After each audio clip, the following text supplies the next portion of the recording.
जरूर। यहाँ वीराना हवेली का रहस्य कहानी का पहला भाग है।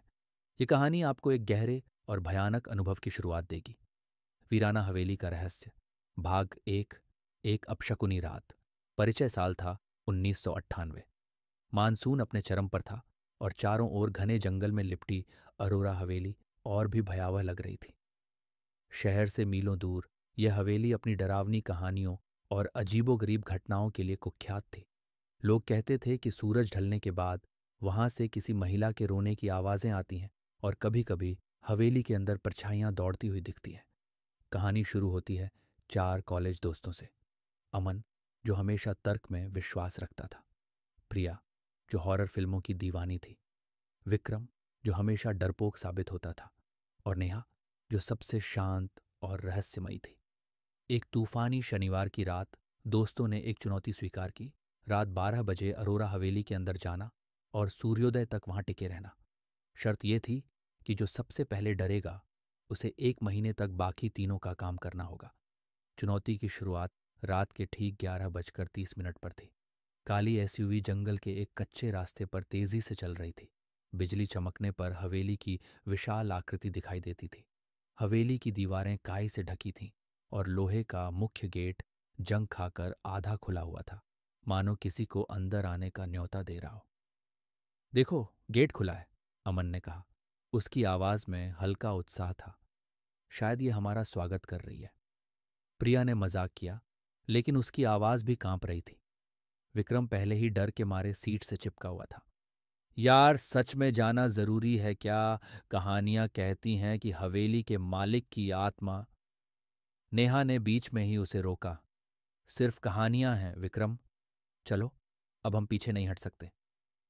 नेहा की आंखें अजीब चमक के साथ हवेली को घूर रही थीं। हवेली के अंदर उन्होंने गाड़ी बाहर पार्क की और टॉर्च की रोशनी में अंदर की ओर बढ़े। हवा में मिट्टी, पुरानी लकड़ी और कुछ अजीब सी मीठी गंध का मिश्रण था।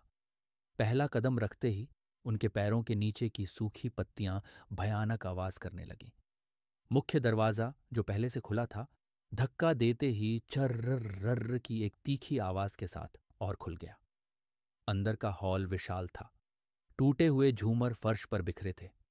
दीवारों पर लगी तस्वीरें धूल और जाले से ढकी थीं, लेकिन उन तस्वीरों की आंखों में एक अजीब सी उदासी थी जो उन्हें घूर रही थी। ठीक है, नियम याद है। एक साथ रहेंगे और कोई भागने की कोशिश नहीं करेगा, अमन ने निर्देश दिया। जैसे ही वे हॉल पार कर रहे थे, प्रिया ने अचानक फुसफुसाते हुए कहा, किसी ने मेरा नाम पुकारा। सब रुक गए। नहीं, हमें तो कुछ नहीं सुना, अमन ने कहा। मुझे लगा, प्रिया, किसी ने धीमे से कहा, बिल्कुल मेरे कान के पास। तभी ऊपर की मंजिल से जोर से कुछ गिरने की आवाज आई। सब चौंक गए। विक्रम कांपते हुए बोला, चलो प्लीज, प्लीज, यहां से चलते हैं। अमन ने टॉर्च ऊपर की तरफ की। ऊपर चलते हैं, देखते हैं क्या गिरा है। ये शायद कोई जानवर होगा। नेहा अचानक बोली, मुझे रसोई देखनी है। रसोई? क्यों? प्रिया ने पूछा। बस ऐसे ही, शायद मुझे प्यास लगी है। नेहा की बात अजीब थी, क्योंकि वह कभी भी इतनी जल्द प्यासी नहीं होती थी। विक्रम ने हिम्मत करके कहा, हम चारों रसोई में चलते हैं। मैं अब अकेला नहीं रहूंगा। अगले भाग में क्या उन्हें रसोई में कुछ मिलेगा? ऊपरी मंजिल पर क्या गिरा था? क्या नेहा की यह जिज्ञासा सामान्य थी या उसके पीछे कोई और रहस्य था? क्या आप चाहेंगे कि मैं वीराना हवेली का रहस्य का अगला भाग जारी रखूं?